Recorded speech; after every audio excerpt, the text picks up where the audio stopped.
Ladies and gentlemen of the crypto space, we're live on a Friday, August 26th at 11:05 a.m. This is a good topic because nothing's happening in the market.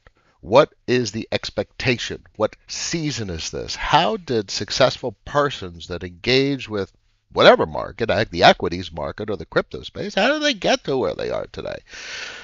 This is not necessarily even a talk about the market. This is about time horizon, expectations, investment, and we think of investment as in the purchasing of something, but school is an investment.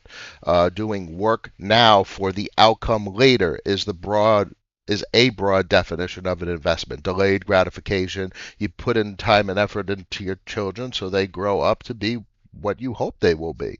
You go to school so you can hopefully do something better in the future. You buy something. Hopefully it appreciates. Hopefully it's a productive asset. Are you a growth investor? Are you a value investor?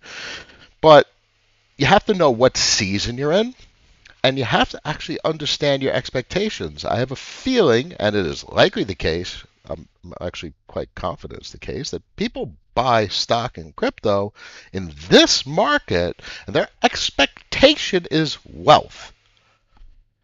There's no seasoned investor, no person that came out of 2021, that season basically ended in late November-ish, that is in the green right now relative to all-time high. So no one's making money in this market relative to where they were at their best. The best of the best aren't are not successful relative to where they were most successful. So what does that all mean? The expectation, whether it's understood or not, even for the experienced market actors, is to remain engaged with the market, to understand the systems that are available, to engage with them, to learn about them, to capitalize on them. The seasoned investor, the vast majority of the time, will be able to do is claw back some of their losses from all-time high. If there's anyone that's at all-time high or has clawed back even close to their all-time high, it is the fewest of the few.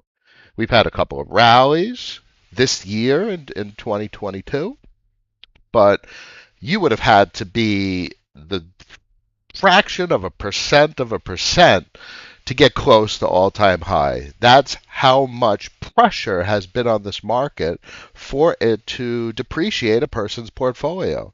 So whether the most seasoned market actor knows it or not, they're just remaining engaged with the market. You have to be in the market to be prepared for the upcoming seasons. What season is this? This is ain't shit gonna happen season. There is the vast majority, 99.9%, are not going to become wealthy, are not going to grow their wealth in this type of market. This is chop. This is, and most of the time it's going to be corrosive, or the wealth will be broken down and will be pulverized, and you'll think you're losing, you hope you're winning, and it's going to drive you absolutely mad. So the title, Managing Expectations, what season is this? We're going to pop up the main chart, looking at the dollar. This is, if the market doesn't collapse, we're thankful season. If you want the most recent possible comparison, this is 2019. This is like mid-2019, optimistically early 2019, and we still have months and months and months of absolutely nothing going on. 2019, with regard to price action, maybe a little bit of macroeconomics, clearly it's a completely different landscape in macro land, and clearly it's a completely different landscape with regard to DeFi products and services, and frankly enterprise. So it's not the same with regard to the things that you hold, the things that you could buy, the things we think about and how we try and navigate these markets. It is the same with regard to, it's going to be flat and it's going to be choppy. Things are going to go up, things are going to go down, and basically nothing is going to be like, holy shit, everyone's wealthy. I mean, I still remember I still remember the good old days of, was it 2021, when Musk was about to go on to Saturday Night Live and Doge was ripping and everyone was completely euphoric. That's not going to happen. It's completely irrational, first of all, so you guys know my opinion regarding that aspect of the markets. But that doesn't occur. That's not occurring. Nobody's making think, exposed to assets that are doing things like that. Okay, so what points can I make to help you guys understand expectations? So the expectation is jack shit's going to happen.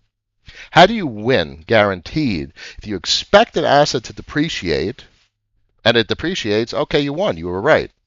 And if it doesn't and it goes up, great. That's a win. So it's basically a win-win.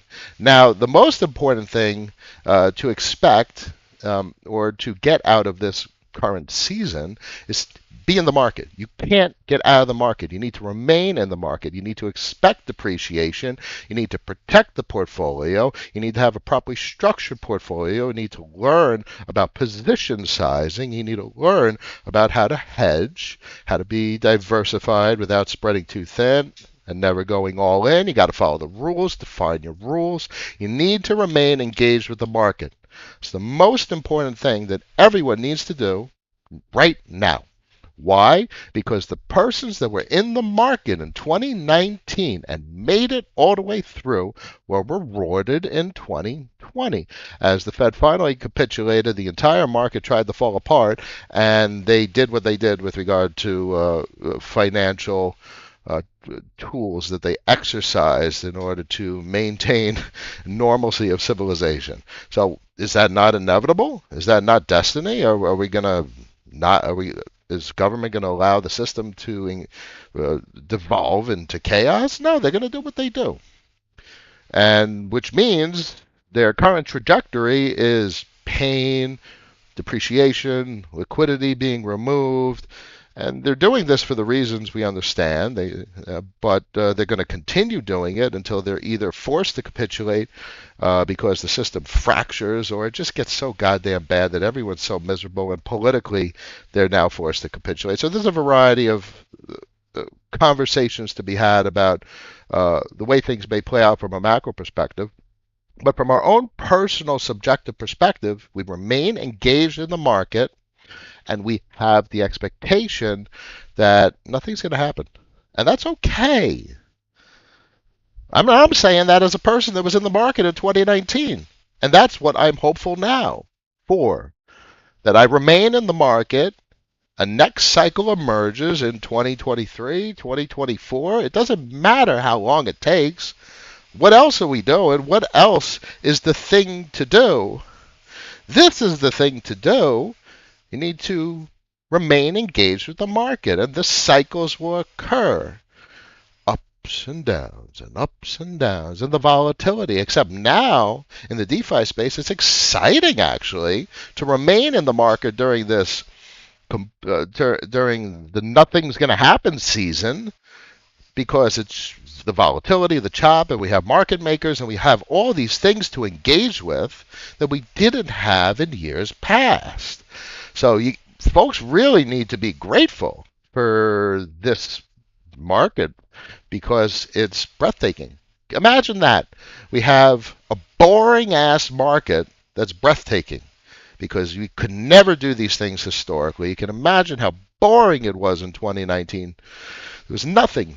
There was no enterprise at all. But now we have all this robust enterprise. So, wow. 7 hours left on the daily for the DXY, and that's a heck of a hammer on a downswing.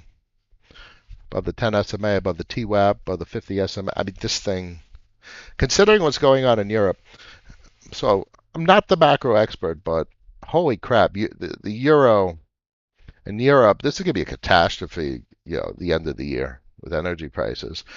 And this is like Santiago about Brent Johnson, and you can have the DXY rip to the upside. The US dollar is ripping to the upside, but then you have like Arthur Hayes talking about liquidity, and the liquidity, the TGA, Treasury General Account, and the reverse repos and the Fed balance sheet and that whole equilibrium there. So you could actually have a variety of ways we see liquidity entering the macro market, the dollar ripping to the upside, and because of the liquidity, equities start to go up. The crypto space will go up in multiples. So there's a variety of scenarios that can play out. But guess what? You have to be in the market to experience those scenarios, whether it's to the downside or the upside. So this plays into what I talk about with regard to survivability. You have to survive. And to survive, you need proper portfolio structure. I sure as hell want to see what happens with this. I don't want to close my eyes and not see it. So I know. I guess part of the message I try and convey is there's so much fear. People just buy things, and most people don't obviously listen to the content I provide, and they're like listening to YouTube personalities. What do I buy? Oh, it's going up. Great. And they're happy. And then, oh, it's going down. They're sad, and they sell it, and they lose money. And it needs to be more robust of an engagement with a market than just that. You need to become a professional. You need to own this. You need to learn this. You need to study this. And over years, it becomes an extension of your personality where you're a navigator, a sailor. If you get onto a sailboat for the first time, you're like, what the fuck do I do? If you get into the market for the first time, you're like, what the fuck do I do? But then after years, you're like, oh, this is what's going on. This is why that's happening. This is the dynamic there. Here's the correlation and inverse correlation. Here's why things are happening. And one of the most interesting things is time horizon. If you were in the market in 2019, the most boring ass market in a long time and painful to boot, you were successful in 2020. So doesn't that say if you're going to be in a boring ass market, at some point it's going to become not a boring ass market? So that's where we are. That's the expectation to have, and that's why we need to remain in the market. I could look through technicals, and I could look through a couple of things. Let me start with you guys' questions, and that'll maybe guide some things to talk about. Garrow's in the house, a pleasure. The most rational community in the crypto space. It's got to be the case. It's got to be. It's not just the title. It's what we do. It's how we think. It's how we behave. North Macedonia. It's a pleasure. Johannes. Hey, hey, hey. Did you listen to Powell's speech? I did not. Of course they're hawkish. They need to reduce the inflation. And to do that, it's all talk. They need to convince people to stop spending money. There's so many scenarios that could play out. We could literally have GDP at like minus 10 or just completely getting annihilated, but inflation is still high. They'll sound hawkish. But I got to reduce inflation. Yeah, the 20% unemployment. I got to reduce inflation. What if there was 5% unemployment and inflation was still 10%? What the hell would they do now? Everything they say is just talk. And it affects people's decision-making capabilities. It affects their opinion, affects their thought processes, and it'll drive you mad. Of course they sound hawkish. They need to double down. They need to instill confidence that they know what's going on and what they're doing. But it doesn't mean much. The market's going to do what it's going to do. If they cut rates, what does that say? That says what they see data, and that suggests that the market's getting better. But the market will tell you whether it's getting better or not. What I'd like to see is a capitulation on bonds and a steepening of the curve and some sort of healthy bond market. And that will indicate that the market is getting healthier and that countries are stabilizing and they have extra capital which they could use to fill their reserves. And what do you put in reserves? You put cash, various currencies, primarily the reserve currency, but then you also put collateral. You put treasuries. What's the most pristine collateral is U.S. government debt. So once we start to see a more healthy U.S. bond market, that is indicative of a more healthy equities market and crypto space, and there's extra liquidity because countries can't buy the bonds if they don't have extra liquidity, and that liquidity filters through the system, and that eventually gets into the risk market. So we don't have a healthy market. There is no healthy bond market. The bond market's devastated. So everything is on the verge of like some sort of seizure or like it had a. There's some medical analogy that's applicable because there's nothing healthy about what's going on. But that doesn't mean you get out of the market. Raul, Iran, Texas, Eric's in the house. Pepe, what's your opinion on CRV USD? That's gonna be hot. I am a big fan of CDPs, collateralized debt positions. I'm a fan of digital euro dollars because that's what they are. And I'm a fan of exactly what the folks at Curve say is going to be unique about CRV USD, which is the liquidation mechanic. That's pretty much the most novel thing in the crypto space compared to traditional markets.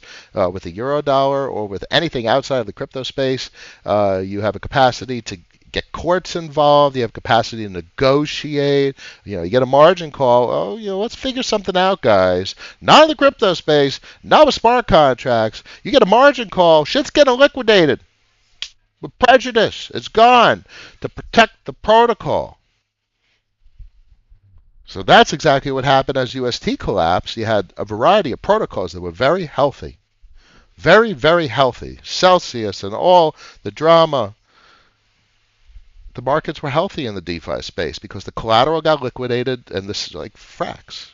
They managed their peg incredibly well during a $40 billion collapse.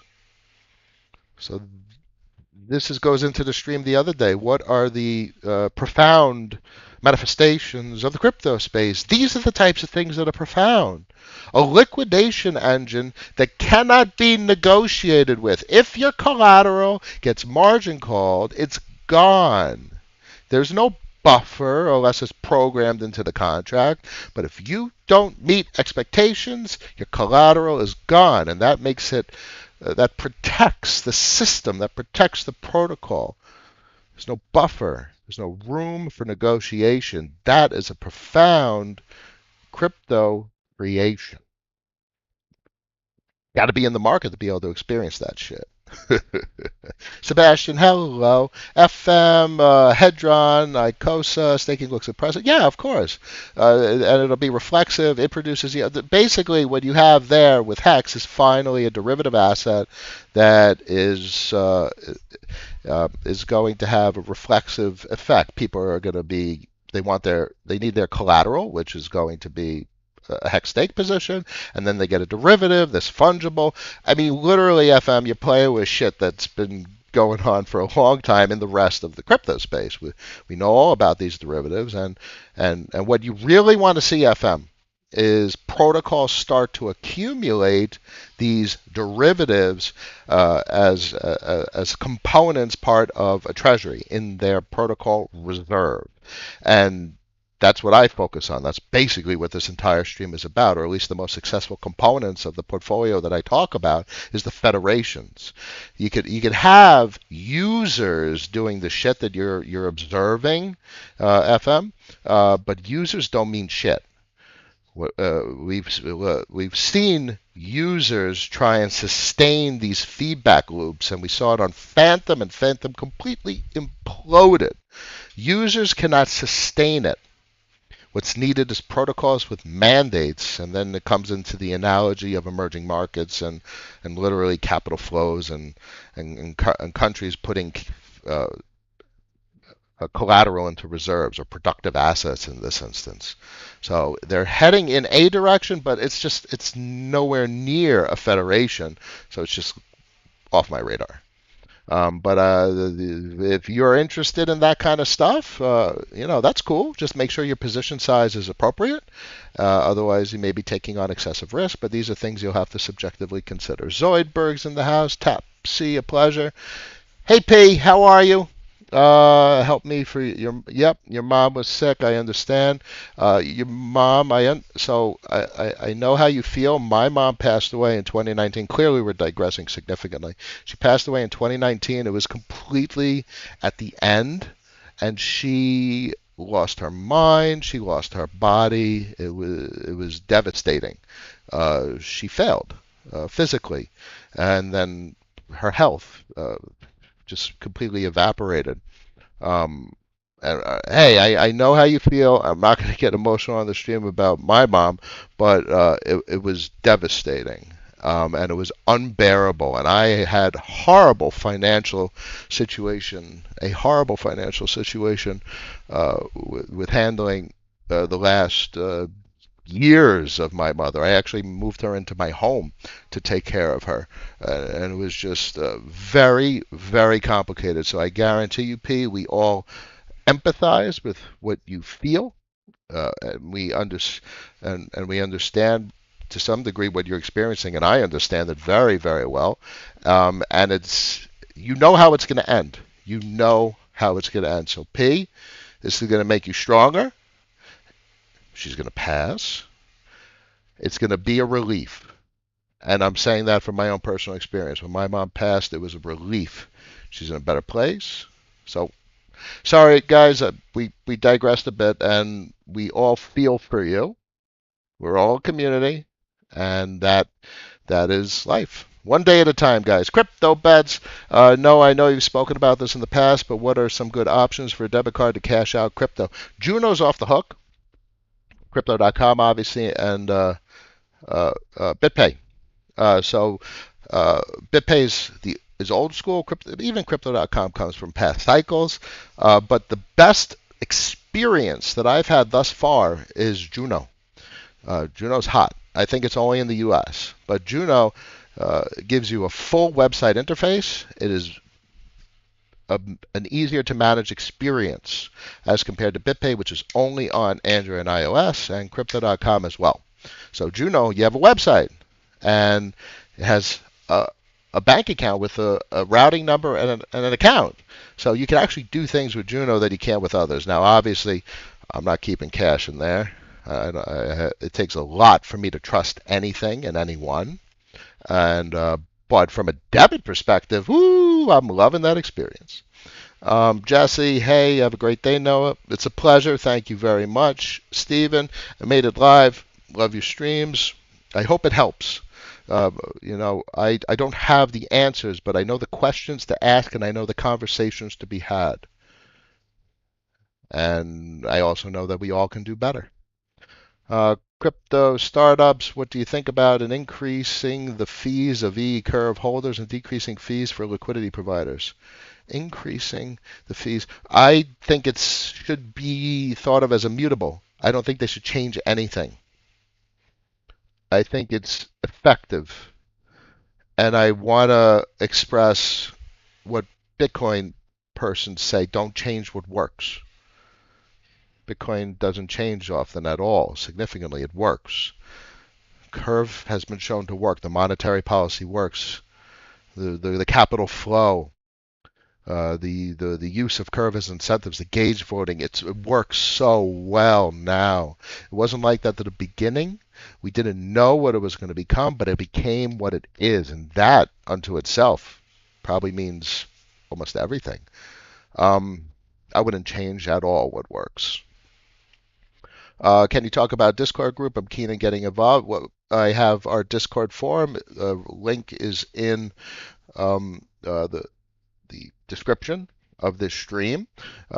It's a nice community. We've been together for quite some time. We've gone through the good times in the last cycle, and we're now managing our way through the difficult times together, making rational choices, talking about portfolio balance, position sizing, different protocols. And we don't, there's no portfolio for the group. It doesn't work like that. Everyone does what they need to do themselves subjectively. Everyone has to make their own choices, but we discuss why, the things that are interesting, and we have probably a relatively concentrated list of things we look at. So we're definitely not speculative. None of us are off in like shitcoin land. We're talking about core protocols that have particular attributes, particular characteristics, very rational monetary policy. They offer enterprise and cash flow. Really, probably a core theme of our group is the notion of traditional value investing, as you would imagine from equities land. Very, very Buffety, very Sorosy, and we talk about these types of concepts. And it's a very, it's very, I'm very proud to be part of the group. And I very much enjoy talking with everyone on a daily basis. Johannes, sorry to hear, guys. Yeah, it's complicated. Um, you know, but we try and help the best we can. You can't help everyone, and you guys have seen on Twitter. I try and help some folks. I've paid for a couple of surgeries lately, but you just remember, guys, you can't help everyone. But it's important to give a little bit. But what happens is once you give, there's no end. Everyone's going to keep asking. So you have to say no. An important thing to learn is to say no because you have to maintain yourself. You are no good to everyone unless you're good to yourself first, unless you protect yourself and your family and your finances to be strong and healthy and maintainable and sustainable. And then you can have extra and you can help. So take care of yourself first, guys. It's the most important. Hey, where are your views over at GMX? GMX is cool. Everyone in the Discord talks about GMX all the time. They have a bit of a federation going. Obviously, Arbitrum Focus. They branched over to Avalanche. I like GMX. I'm not too interested in it because I don't have the capital. And it's significantly appreciated. There's no discounts available. It's already significant. There's a significant premium to take a position now. It's very productive. It produces a huge amount of transaction fees, so it has value written all over it. The thing is, for myself to ever entertain a position, I would need to be able to purchase the value at an extreme discount, which doesn't occur often. We had a couple months ago, and I opted for very different positions. I opted for much more conservative positions, positions that I feel more comfortable with. But that's okay.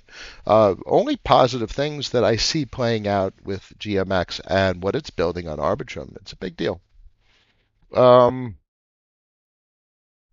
they're also working with Vesta, collateralized GMX GLP. I mean, that's crazy. If people could start collateralizing their GMX and GLP, that's just expanding the scope and the consumption of the components of the GMX protocol. And that's a big deal. That'll just make it more attractive. That will foster the reflexivity, and that will encourage further growth of the protocol. Steven, thanks. You're on holiday for a little while. About to sign up, build some pizza shops in September. We we talk all the time, meaning we have experience with pursers just getting started, and it's a process. First rule of thumb is you can't just buy something. You have to have a plan, a strategy, and the last thing we do is ape. First and foremost, we are very prudent, and we are reserved, and we talk about the macro conditions, and we talk about goals and expectations, just like we talk about on the stream. So that's the goal of the group, to make rational decisions using all this information that I'm proud to have been capable of distributing via YouTube and Twitter and our Discord to make better decisions. Take a look at some charts real quick. Convex is getting hammered. Wick down with Jackson Hole and the dollar doing what it's doing, the DXY doing what it's doing. Curves on the 100 SMA support on the daily. This chart looks absolutely wonderful from a technical perspective, in my opinion. From a bottoming standpoint, inverse head and shoulders, maybe get a higher low. 60, 70, I've said it before, 60, 70 cents. And we saw that back here. But my expectation is not necessarily a lower low, and that's also the expectation of a variety of macro folks. And that also applies to equities markets. But obviously, you have the doom and gloomers that have total financial catastrophe written all over these markets, and that is a possibility. You can't discredit the potentiality for shit like that playing out. You can have a total systemic failure, and then you're going to have complete wicks down, and then. But you need to be able to capitalize on that opportunity. And one of the most important things about a portfolio is you got to have a cash position. You can't buy anything if you don't have any money, so you can't spend all your money. You need to save. You need to be rational. You need to have capital on the side such that if there's an opportunity to buy value at a discount, you actually can. So you have to restrain yourself from the urge and the emotion associated with buying something that you know is valuable. It's just that it's not at an opportune price point. So can't buy everything. Synthetics looks decent. I like to see it above the TWAP and the guppies briefly, although this tweezer top looks absolutely horrible from a 4-hour perspective. Lots of vol in the last 8 hours. Really some nice candles there. This is a perfect example of where we are in the markets. Look at this. Was that doji of some kind? This basically screams, I have no idea what the heck I'm going to do. Or meaning, like if I'm the chart, I'm personifying the chart. I have this that indicates nothing of directionality. If anything, maybe it has a bit of a bear flag. Maybe this is a rising wedge. It looks pretty shitty from a technical perspective, but then a little bit larger perspective on it. It's higher low. It's above the 200 SMA, this golden line. It's below the guppies yet again on the daily. If you go out to the weekly, it's above the TWAP. So, patience and in it, expecting it to go down. That's my perspective. I expect it to depreciate. In the meantime, it's a value asset, so it's productive, cash flow positive, pays you on the weekly. So it goes down. It'll go up. It goes down. It goes up. It'll drive you mad. Does it have characteristics of survivability? Is it going to exist in the future? Is it going to potentially produce a lower low? If you feel something is going to produce a lower low, okay, get rid of it. And then you have to assess, is that an asset of interest? So you could sell an asset you really, really want because it's not the right time, it's not the right place. And that's one of the most important things that you have to overcome emotionally. You might really, really think it's a great investment. Doesn't mean you're supposed to buy it, or you should buy it. And this plays into what I also say about technology. You can have the greatest tech. Doesn't mean it's a good investment. The conditions have to be right. The macro conditions have to be right. The technical conditions have to be right. I sold my Aura Bow position because I didn't have enough cash. I couldn't be exposed to it. I needed liquidity. I wanted it. I really wanted it. It was incredibly productive. I was very happy with it. I think the Aura Balancer Federation is doing lovely. And I think it has a future. I think it has survivability written all over. The Aura chart is absolutely ridiculous. But I couldn't have something I wanted. Practice that. Take a position you really, really love and just sell it. Why? Because you have to, not because you want to. That's an interesting exercise. To do something you don't want to do, but because you have to do it. Last couple of questions. Johanna, SIP 276, turn off inflation. That's a big one. So I have a good opinion of that from a monetary policy standpoint. I think it makes rational sense. Obviously, the idea has to be fleshed out. The initial presentation is not fleshed out. So I look forward to that. And so this plays into Johannes. I know the asset has a future, in my opinion. So it has the survivability attribute. Is it a good price point? Can I get a better price point? Will it produce a lower low? And these are the things that indicate I probably shouldn't liquidate it unless I had an additional reason to need to liquidate it, which would be to have additional liquidity in the portfolio. And I'm kind of on the line in that regard. I'm leaning right now to retain the position because I think I'm okay with regard to free liquidity. It is what it is. You do the best you can, and you only know how well your choices were made in hindsight. Do you see Kane's proposal? Exactly. I think it's off to a good start. James, hey Noah, GMX just came across my radar. Looking to take a position here. Any comments on the proposal? On the protocol, I talked about it early in the stream. I have generally a very high opinion of GMX. It's not part of my portfolio, but folks in the forum talk about it all the time, and everyone knows my sentiment about it. If I was super duper super wealthy and I had a capacity to have a portfolio position that was adequate as for how I size things in my portfolio, I'd probably have a position. Meaning I would have to wait for an opportune entry. I'm not going to buy a value asset at a premium. I look to buy value assets at a discount, and you have to wait. And if the opportunity doesn't come, you can't buy it. And that's like Buffett. Buffett waits years to buy something. He waits for opportunities. You can't just buy something because it looks great. GMX looks great. Unless the chart indicates that it's at a discount, you're paying a premium. And from an investment standpoint, you don't want to pay a premium for anything. You want to buy things at a discount and attain a premium. That's how you do it.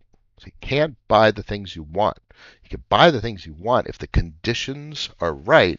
And if the conditions are not right, even though you want to buy it, you can't, because you will not be respecting the portfolio. It's a good one. Words of wisdom, boys and girls. What's your favorite top 3 value assets? Value? Well, everything flows to curve. That's got to be the biggest thing. So there's spec. This I'm looking at the portfolio. Everything flows to curve. I mean, curve is got to be one of the biggest innovations in a long time, not just in the crypto space, because of the monetary policy. And there's a lot of hyperbole. There's a lot of subjective opinion thrown around about it. But the fact is, it's the first federation. So a federation is massive. There's countless protocols that are hoarding the crap out of Curve, CRV, and then the monetary policy, how it's used to incentivize liquidity, and how it offers a capital efficient way for protocols to drive liquidity for their protocol's respective asset. That's crazy. Maybe these mechanics weren't thought of when Curve was initially being conceived during inception, but these are the dynamics that came about, and the dynamics are frankly extraordinary. So that's number one. So I'm not a fan of the derivatives, which will, as I indicate in the forum, that I'm probably going to liquidate my convex position on when it unlocks. It's a derivative of curve, and folks, even Tetranode himself marginalized the value potential for base VECRV, and was we talked about this a lot when we were talking about like CVX CRV back last year, and I think retail ownership of V curve will be scarce, and there'll be few retail votes to be able to incentivize a person to vote, bribing. I think the protocols are going to hoard the crap out of it, and it'll be mostly a protocol-dominated currency. And it's locked in perpetuity in reserves because they're 4-year locks, and you need to have max 4-year lock in order to have good voting power. It's all about voting power. So there will be more and more protocols because of the power it offers. And that's what I see playing out. So high opinion of Frax. It's not productive very much at all. But this is a strange one, very strange one, guys. I don't want to dig too deep into value assets because what's the best? What's the favorite? That's just my opinion. There's so many. There's endless. You know, we're talking about stuff in the forum that I'm like, oh, that's interesting, but I can't look at it because I don't have the cash to attain the position size I want. So I don't allocate capital to a lot of the things folks in the forum like to. And I FOMO it, and I'm missing out. I don't just have a fear of missing out. I'm actually missing out. And I got other groups, and they're doing all this shit. They have so much free capital, and I can't do it because I have to respect the portfolio. So Frax is an interesting one because it's not that productive. It has value written all over it. It's just not that productive. Um, And this is an example of like the technology might be great, but it's not a great investment. But I, there's something about it where that scenario is not applicable. Like the scale and scope of Frax is so monumental, it overrides the it's not productive. So obviously there's a speculative component there, and we talk about only adding stuff to the portfolio if it's producing money, revenue, income. But Frax, for me, warrants the position, and I'm quite content with it because what he's doing, Sam is and team, is just so grandiose. They have a capacity to be a central bank from a conceptual standpoint. They have a capacity to do what Curves does from a conceptual standpoint because of the tokenomics, the issuance, as well as the gauges. So they have the Curve component with the voting and the incentives and the bribing, so on and so forth. But they also have monetary policy. They have Frax Swap and obviously Frax Lend. Frax Swap allows them to execute the monetary policy. And the lending could just drive a huge amount of demand for Frax. And look at the base pools on Curve. Come on. So it's just so profound of a technology that it warranted a position. Quite content with it. Anyway, hope that helps. Igor, you don't have to buy GMX. You can farm it and protect the downside at the same time. Yeah, but I wouldn't have the position size I want. I don't farm, I don't compound, I don't do things like that. The yield I get, I sell as cash, and that's income, that's revenue. So I hope that helps. So that's my bias because of the portfolio, the size, and my experience, and how I engage with the markets. And that's not the case for a lot of people on Discord. So a lot of people compound, and that's okay. But obviously, a lot of things I talk about have to be subjective, and they'll always come off as my bias because we all have our bias. Some people are like, "Oh, compound for the future. I'm in this for the long." Okay, compound, great, good. I love it. Sounds good. Solid strategy. Go get them. Uh, you know, we'll only know in a couple of years how well we did. Critical Mass is in the house, listening at the beach. You win. Critical Mass wins. He's doing it right. We're doing it wrong. Enjoy. Little rainy day down here in South Florida, but I hope you're having a good day, friend. Friday, August 26th at 11:47 a.m. As always, I thank everyone for joining today. Tell everyone to subscribe because we can only help someone if they listen. So you know the drill. After party on Discord for the most rational group of people in the entire crypto space. It's a pleasure and an honor to talk with you guys. I wish you all a good one. Have a safe and hopefully a decent weekend, and I will catch you next week. Peace.